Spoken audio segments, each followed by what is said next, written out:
Welcome back to the channel and आज ये part 4 है इस रिवीजन सीरीज़ का। हम स्टार्ट करने वाले हैं कुषाण से। तो Kushan the part of the Yuezhi tribes and native to the west China से ये आए थे and settled in the central Asia. इनके फर्स्ट किंग का नाम था कुजुला कडाप्शिस। इनके फर्स्ट किंग का नाम था और ये फॉलो करते थे ईरानियन रिलीजन को एंड शिविज्म को। इनकी जो इम्पोर्टेंट इंस्क्रिप्शन है वो उसका नाम है रबातिका इंस्क्रिप्शन। तो ये आपको याद होनी चाहिए, पूछ सकते हैं कि रबातिका इंस्क्रिप्शन किस डायनेस्टी से रिलेट करती है और किस रूलर से रिलेट करती है। वहमा कडापिसा सेकेंड रूलर थे जिनकी कैपिटल थी तक्षशिला में एंड उन्होंने मथुरा तक अपने आप को अपना साम्राज्य फैला लिया था। नेक्स्ट इंपॉर्टेंट रूलर इस डायनेस्टी के हैं कनिष्क। कनिष्क ने बुद्धिज्म को अडॉप्ट किया। तो हमने पढ़ा इनकी डायनेस्टी में ईरानियन रूल था, शिविज्म था एंड बुद्धिज्म भी आया। तो हम क्या कह सकते हैं कि इनका जो कल्चरल व्यू था वो बहुत डाइवर्स था। इनकी जो एम्पायर था वो पाटलिपुत्र तक इन्होंने अब एक्सटेंड कर लिया था। Earlier the empire was till Mathura, then Pataliputra तक एक्सपेंशन हो गया था। सेंट्रल एशिया से इन्होंने एक्सपोर्ट करे रोमन गुड्स एंड चाइना से गुड्स इन्होंने एक्सपोर्ट इंपोर्ट करना स्टार्ट कर दिया इनके टाइम पे। ना कुषाण रूलर की जो 3 कैपिटल्स हुआ करती थी, सबसे पहली थी कपिसा जिसे काबुल कहते थे, तक्षशिला, पेशावर एंड मथुरा। तो 3 कैपिटल से ये रूल करते थे। कौन सी? काबुल, पेशावर एंड मथुरा। तो ये इंपॉर्टेंट हो जाती हैं। Kushan issued the gold coin on a large scale. हमने पहले के पार्ट्स में रिवीजन किया है कि जो सातवाहन्स थे उन्होंने लेड कॉइन्स बनाए, जो मौर्यंस थे उन्होंने भी कॉइन्स लेकर आए, इंडो ग्रीक भी कॉइन्स लेकर आए, मगर किसी के कॉइन इतनी लार्ज स्केल में गोल्ड के कॉइन्स नहीं थे। मगर कुषाण्स ने क्या किया, लार्ज स्केल में गोल्ड कॉइन्स को बनाया और सेल उनको लोगों के बीच सर्कुलेट किया। तो ये इंपॉर्टेंट पॉइंट हो जाता है। Now Rudradaman was the first to issue the coin in Sanskrit. We have read Rudradaman belongs from the Shaka dynasty और इन्होंने संस्कृत पे वर्क बहुत ज़्यादा किया। इनकी इंस्क्रिप्शन जूनागढ़ प्रचष्टि हमने देखी थी, वो भी संस्कृत में लिखी गई। तो इनके समय संस्कृताइजेशन आया और इन्होंने जो कॉइन्स थे इनके वो संस्कृत में इन्होंने इशू करे रुद्रदमन ने। नाउ तक्षशिला और मथुरा जो थे, इनकी जो 2 कैपिटल्स थी, वो ग्रेट आर्ट ऑफ बुद्धिज्म को रिलेट करती हैं। They control the Makran coast given the control of the Persian Gulf sea. और इसको क्या कहते हैं, इंडियन ओशन ट्रेड यहाँ से फ्लरिश होना स्टार्ट हुआ क्योंकि इनके पास कोस्ट थी। कोस्ट कौन सी? Makran coast and Persian Gulf coast का इनके पास पूरा कंट्रोल था। तो वो अलग अलग अरेबियन कंट्री, सेंट्रल एशिया तक अपना इंपोर्ट एक्सपोर्ट का काम करते थे ना। इम्पॉर्टेंट पोर्ट्स क्या हैं? बरगाजा जिसे हम बरूच कहते हैं, इंपॉर्टेंट पोर्ट था इनके समय। Barbaricum is an important port and Arikamedu is an important port. तो ये 3 पोर्ट आपसे पूछ सकते हैं, या फिर ऐसे पूछ लिया जाएगा कि ये 3 प्लेसेस किस लिए इम्पॉर्टेंट थी। क्या ये मार्केट थी, क्या ये पोर्ट थे, क्या ये एम्पायर्स थे और क्या ये कैपिटल्स थी? ठीक है, तो इसका मतलब है ये इंपॉर्टेंट पोर्ट्स थे। Now minted large volume of coins. इनके टाइम पे large volume of coins mint होते थे। Main focus was trade and not the agriculture. हमने क्या पढ़ा था, जो बहुत सारी डायनेस्टीज थी उस पर agriculture was a main factor of economy which runs the economy. But इनके टाइम में ट्रेड इंपॉर्टेंट फैक्टर हो गया क्योंकि यहाँ पे पोर्ट्स आ गए, यहाँ पे कोस्ट लाइन्स को ये कंट्रोल लगे, दैट्स वाई। नाउ यूरोप में ये स्पाइसेस बेचते थे अपनी। नाउ 4th बुद्धिस्ट काउंसिल इनके समय आई जिसमें सरवस्तीवाद और महायान बुद्धिज्म आया। तो हमने इससे पहले 3 बुद्धिज्म काउंसिल्स के बारे में ऑलरेडी पढ़ चुके हैं पहले के पार्ट्स में, आप जाके उनको देख सकते हैं। अब इन्होंने 4th काउंसिल कनिष्क के टाइम आई जिसमें सरवस्तीवाद और महायान आया। नाउ इनके जो पैटर्न थे वो थे कनिष्क। प्लेस क्या थी? कुंडलवना जो कि कश्मीर में है। और प्रेसिडेंट कौन थे इसमें? वासुमित्र। एम क्या था? To compile the commentary on the Buddhist philosophy. तो हमने पढ़ा था सुत पितिका, विनय पितिका तो पहले ही कंबाइन हो चुकी थी। इनके समय में अभिधामा पितिका का कंपाइलेशन हुआ और महाविभाष शास्त्र का कंपाइलेशन हुआ। तो ये इंपॉर्टेंट हो जाता है और आपको ये याद होना ज़रूरी है ना। इनके टाइम में विभाष्य का school of Buddhism born out होता है। नेक्स्ट इम्पॉर्टेंट बुद्धिज्म का पार्ट है थारवेद और हीनयान बुद्धिज्म इनके समय नहीं आई थी, जब जो कि समय आई थी अशोका के। और इन्होंने किसको प्रमोट किया था? महायान को प्रमोट किया था। हीनयान को किसने प्रमोट किया था? अशोका ने प्रमोट किया था। तो ये हीनयान वाले लोग जो थे वो कुंडल वन जो फोर्थ बुद्धिस्ट काउंसिल थी उसको नहीं मानते थे। According to them the fourth Buddhist council occurred in the Sri Lanka and patron was Valagamba. ठीक है। Aim is to preserve the Buddhist literature after the long famine in the Sri Lanka. Result क्या था? Preservation of literature in the palm leaves में उन्होंने reserve करी। अब सोचिए ये पाम लीव की आज हमारे पास कोई वैलिड चीज़ नहीं है कि हम बता सके कि पाम लीफ पे हुई, क्योंकि पाम लीफ डिटोरिएट हो गई। अब हमारे पास कुछ उसके एविडेंसेस नहीं है, बट स्टिल कुछ किताबों में ये लिखा गया था, तो इसको हम कह सकते हैं कि it may be a valid point. ठीक है। नेक्स्ट जो रूलर आते हैं उनका नाम था Vasudeva. After Kanishka, Kushan continue to expand empire Vasudeva के अंदर, जो कि उनके लास्ट स्ट्रॉन्ग किंग थे।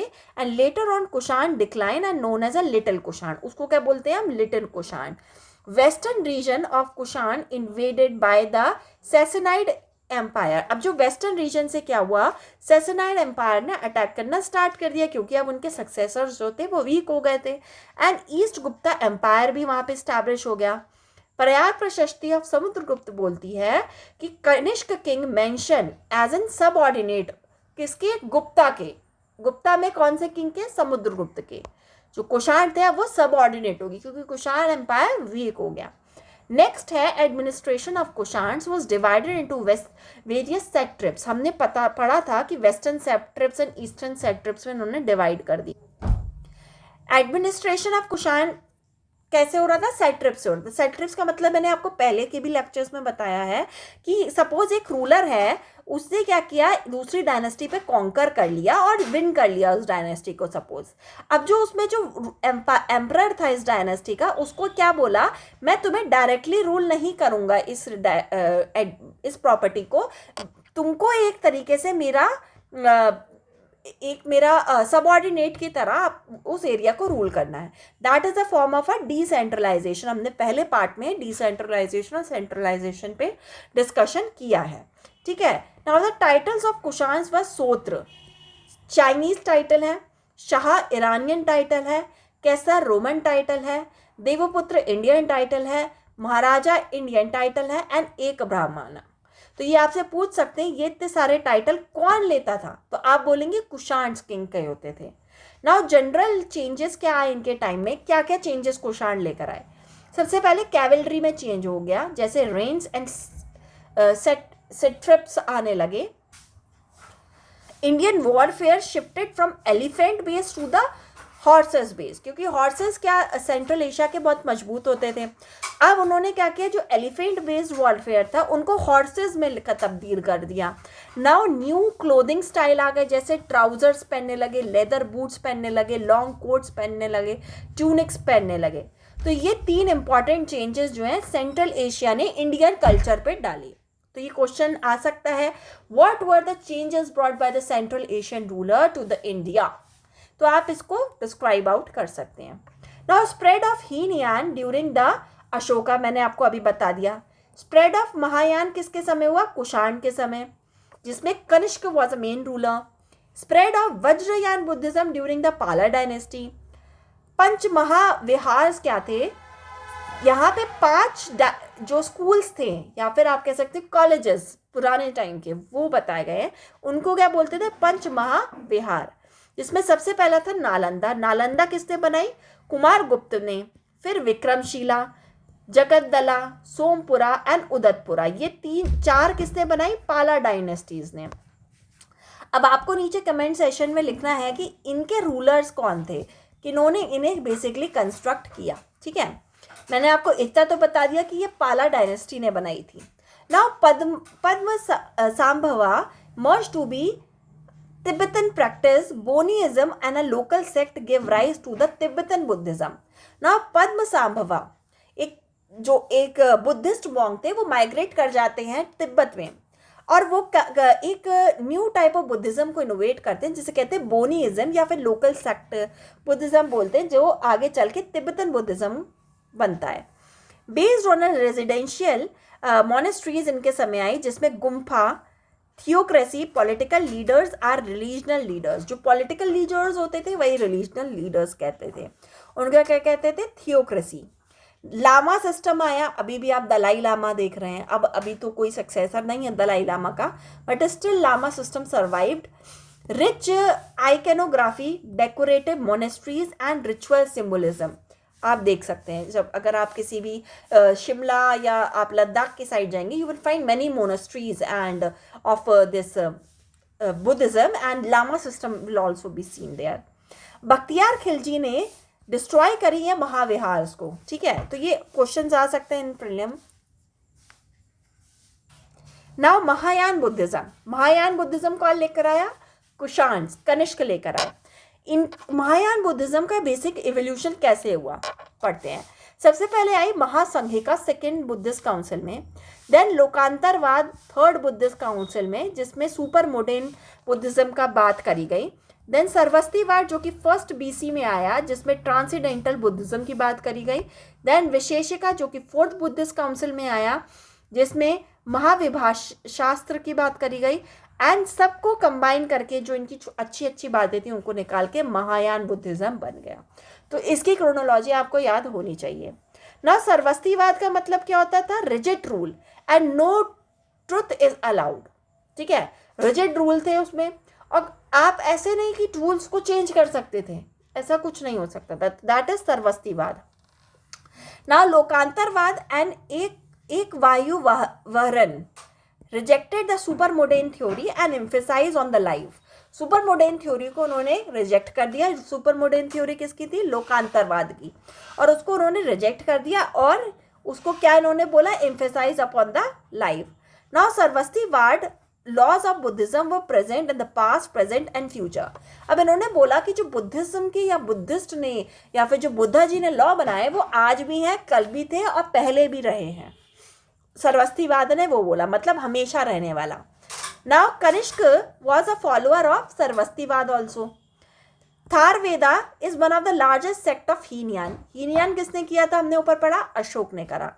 तो थारवेदा वॉज अ सब part of the Hinayana.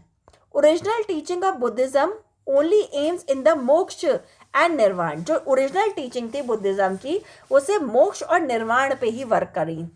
Only mention in meditation, और एक ही मेथड हो सकता है इसका, मेडिटेशन से हम उसको पा सकते हैं निर्वाण को। इन ओरिजिनल टीचिंग मोक्ष इन इज इंडिविजुअल गोल। सबका अपना इंडिविजुअल गोल होता है और उस गोल से ही वो मोक्ष पाते हैं। When the moksha attain the moksha, जब किसी मॉन्ग ने मोक्ष अटेंड किया, they leave the world and never come back. अब वो छोड़ देते हैं वर्ल्ड को और कभी आते नहीं हैं। ये किस में लिखा गया, ओरिजिनल थ्योरी में। Now the principle of Mahayana क्या थे, the Buddhism is not merely a human but a divine supreme being. Mahayana में बोला कि जो बुद्धिस्ट है या जो बुद्धिज्म है वो कोई ह्यूमन नहीं है, बल्कि ये भगवान है। मतलब they placed Buddha on the platform of a god. But in Hinayana उन्होंने कहा नहीं, बुद्धा सिर्फ ह्यूमन है, they are not the god. But in Mahayana various Buddhas appear हुए, जिसमें सेलेशियल बुद्धा को हम क्या कहते हैं, Vairochana, that is the celestial Buddha. Pure land Buddha को क्या बोलते हैं, अमिताभ। बुद्धा ऑफ कंपैशन को लोकांतेश्वर और पद्मपाणि बोलते हैं। वज्रपाणि और मंजूश्री भी एक पार्ट है बुद्धिज्म के। लास्ट बुद्धा कौन थे हमारे, Gautam Buddha, and future Buddha is Maitreya. In Mahayana the monk achieve the nirvana but do not attain it. Mahayana में क्या बोला, हम निर्वाण, हम मोक्ष तो अचीव कर लेंगे मगर उसे अटेन नहीं करेंगे। जैसे कि हमने पढ़ा हीनयान में करते थे कि मोक्ष अचीव करने के बाद एक बार मोक्ष अचीव कर दिया तो हम उस दुनिया को छोड़ के चले जाएंगे। मगर हीनयान ने क्या बोला, मोक्ष अचीव करने के बाद भी we will stay here and help other to achieve the nirvana. ठीक है, तो ये गोल्स थे महायान बुद्धिज्म के। इनलाइटनमेंट का मतलब क्या होता था, अगर कोई इंसान को इनलाइटनमेंट हो जाता था तो उसको बोधिसत्व बोला जाता था। In Mahayana Buddhism the god exist below Buddha. ये क्वेश्चन बहुत बार पूछा गया है इन प्री कि महायान में महायान और हीनयान का डिफरेंस बताइए। Even in mains it can be asked कि महायान और हीनयान का डिफरेंस बताइए। तो महायान बुद्धिज्म में बोला कि गॉड जो है वो बुद्धा के नीचे आते हैं, क्योंकि उन्होंने बुद्धा को क्या मान लिया था, भगवान मान लिया था। बट दोनों की वर्शिप होती है। बट इन हीनयान उन्होंने बोला कि गॉड तो एग्जिस्ट ही नहीं करते हैं below the Buddha, but none is worship, और कोई दोनों पूजा भी नहीं करे जाते हैं। ठीक है ना, Buddha was silent on the issue of God and soul. But जो बुद्धा थे, गौतम बुद्ध जो थे, उन्होंने कभी ये नहीं बोला कि भगवान और सोल के बीच उन्होंने कभी कुछ बात नहीं बोली। हाउएवर एक्सेप्टेड गॉड, मगर लेटर ऑन उन्होंने गॉड को एक्सेप्ट कर लिया मगर सोल को एक्सेप्ट नहीं किया। In Mahayan Buddhism, supernatural and magical powers could be attained by meditation. अगर हम मेडिटेशन करते हैं, अगर हम ध्यान लगाते हैं तो हम सुपर नेचुरल पावर या फिर तांत्रिक विद्या को सीख सकते हैं and worship. But in Hinayana no such provision was given. तो महायान में आप देख सकते हैं it was very liberal, but Hinayana was very rigid, आप एक तरीके से देख सकते हैं। Later on, the branches of Mahayan focus solely on attaining the supernatural power. बाद में महायान जब डेवलप हुआ, आगे ब्रांचेस उसकी बनी, तो उसने क्या बोला, आप सुपर नेचुरल पावर पर ही हम ज़्यादा फोकस करेंगे। And these branch is known as a Vajrayana, जिसमें गॉडेस तारा की पूजा होती है। तो Vajrayana is related to tantricism, तांत्रिक विद्या से रिलेटेड हो गई वज्रयान आपकी। ना महायान में जो word is not real but a phenomenal. Mahayana ने क्या बोला कि जो दुनिया है वो रियल नहीं है जबकि फिनोमिनल है। Whereas Hinayana criticise this principle, Hinayana ने इस प्रिंसिपल को क्रिटिसाइज किया। ना majority of Mahayana literature were written in Sanskrit. Mahayana की जो लिटरेचर थी वो संस्कृत में लिखी गई। आपको मैंने अभी बताया Mahayana was very liberal sort of, मगर हीनयान वॉज रिजिड। मगर हीनयान की मोस्टली रिटन किस में करी गई, पाली में, क्योंकि Pali was a language of Buddha. Now Mahayan accepted the literature of Heenyan, but Heenyan rejected the Mahayan literature. And literature of Mahayan को हम एक important literature है जिसका नाम है विपुल्य सूत्र। विपुल्य सूत्र इसका नाम है महायान के literature का। Now literature work of post modern, ये बहुत important है, पूछ लिए जाते हैं और हर साल इसमें से एक क्वेश्चन आता है। ठीक है, मैं इसका एविडेंस भी आपको जल्दी ही दूंगी। पुरानिक लिटरेचर में 18 महापुराण में, although earliest Mahapurana was written later Vedic में लिखे गए, but majority were written in the post modern. तो क्वेश्चन मैंने आपको एक शॉर्ट्स में दे ही रखा है कि पुराण एंड उपनिषद का पूछ लिया था कि कौन पहले आया। ठीक है, नेक्स्ट इंपॉर्टेंट है धर्मशास्त्र, जो कि बौद्धायन सूत्र ने धर्मशास्त्र था जिसमें बौद्धायन सूत्र है। बौद्धायन सूत्र में क्या देख रखा है, पाइथागोरस थ्योरम, और किसने लिखी है, सुलवा। और इम्पॉर्टेंट एक और सूत्र इसमें क्या है, सुलवा सूत्र। नेक्स्ट है गौतम सूत्र, फिर है वशिष्ठ सूत्र एंड अपस्थंभ सूत्र। नेक्स्ट है अविदान लिटरेचर या शतक, दिव्य अवदान इज इम्पॉर्टेंट एंड अशोक अवदान इज इम्पॉर्टेंट। तो ये लिटरेचर्स का आपको पता होना चाहिए। मैंने अभी तक लिटरेचर के आपको नाम ही बताए हैं, आप मुझे कमेंट सेक्शन में करके बताइए कि इनके ऑथर्स कौन थे। ठीक है, नाउ महावास्तु क्या था। Mahavastu was work of Lokottaravada. हमने ऊपर पढ़ा है लोकांतरवाद जो है वो इवोल्यूशन में हेल्प करा महायान की। They are the super modern interpretation of the Buddhist story. निंद कथा philosophical commentary on the Jataka story पे लिखी गई है। नाउ अकेडमिक लिटरेचर क्या आती है, महाभाष्य जो कि पातंजलि ने लिखी, छंद सूत्र पिंगल ने लिखी, काम सूत्र वात्सायन ने लिखी, 2 मेडिकल ट्रीटीज भी लिखी गई हैं जिसमें है चरक संहिता मेडिसिन के ऊपर और सुश्रुत संहिता सर्जरी के ऊपर। वर्क ऑफ साध दर्शन या 6 स्कूल ऑफ आस्तिक फिलोसफी। आस्तिक मतलब कि दे बिलीव इन द वेदा। तो ये स्कूल्स आपको पता होने ज़रूरी हैं। सबसे पहले न्याय, जो न्याय सूत्र, न्याय ने क्या लिखा, न्याय सूत्र, जो कि किसने लिखा, अक्षपाण गौतमी ने। विशेषिका सूत्र कन्नड़ ने लिखा। समुख्य सूत्र कपिल मुनि ने लिखा। योगा सूत्र इसे बोलते हैं, इसको पतंजलि ने लिखा। पूर्व मीमांसा सूत्र जामिनी ने लिखा।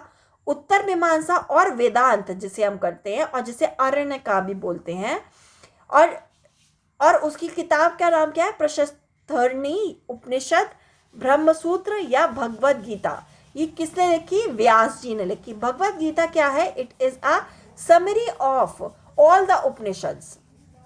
उपनिषद्स में जो भी मैसेज लिखा है उसकी एक समरी जो है वो भगवद गीता है ना। काव्य लिटरेचर किसने लिखी, काव्य लिटरेचर इंपॉर्टेंट कौन सी है, रामचरितमानस।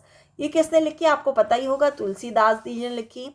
भाष्य के भी 13 प्लेज इंपॉर्टेंट है, जिसमें से मैंने कुछ प्लेज आपको बता रही हैं जो पूछे गए हैं। उर्भंगम मतलब कि थाई, उर का मतलब थाई टूट जाने का मतलब होता है उर्भंगम। तो ये एक स्टोरी है जिसमें किंग था, उनकी थाई टूट जाती है ऐसे करके। तो आपको बस इतना याद होना चाहिए, भाष्य ने उर्भंगम लिखी। कर्ण का भ्रम के बारे में लिखा कि कर्ण को क्या भ्रम था। घटोत्कच की कथा लिखी इन्होंने। प्रतिज्ञा योग धारणीय इन्होंने लिखी। स्वप्न वसंतम लिखी। स्वप्न वसंतम पूछी गई है लास्ट ईयर यूपीएससी में। सो ये आपको 5-6 कथा लिटरेचर वर्क भाष्य के याद होने चाहिए। नेक्स्ट इंपॉर्टेंट बुक्स है हर्षवर्धन की, उन्होंने लिखी रत्नावली, नागनंदम जिसे कहते हैं चारुदत्ता, और प्रियदर्शिका। ये सब किसने लिखी, हर्षवर्धन की बुक्स है। नेक्स्ट इंपॉर्टेंट ऑथर है अश्व घोष, जिन्होंने बुद्ध चरितम लिखी और स्वर्णनंदम लिखी। तो ये 2 इंपॉर्टेंट बुक्स हैं, ये पूछी जा चुकी हैं। तो इससे आज हमारा ये 3 चीज़ें हमने पढ़ी। सबसे पहले हमने पढ़ा कुषाण्स के बारे में, then we have read about the Buddhism जिसमें हीनयान महायान का एवोल्यूशन के बारे में हमने पढ़ा। एंड नेक्स्ट हमने कुछ लिटरेचर वर्क देखे जो कि मोस्टली पूछे जाते हैं और ज़रूर एक क्वेश्चन इससे आता ही आता है। सो आई होप इसको आप समझे होंगे। नेक्स्ट पार्ट में हम पढ़ेंगे गुप्ता एम्पायर्स के बारे में। Till then do like and subscribe my channel. Thank you.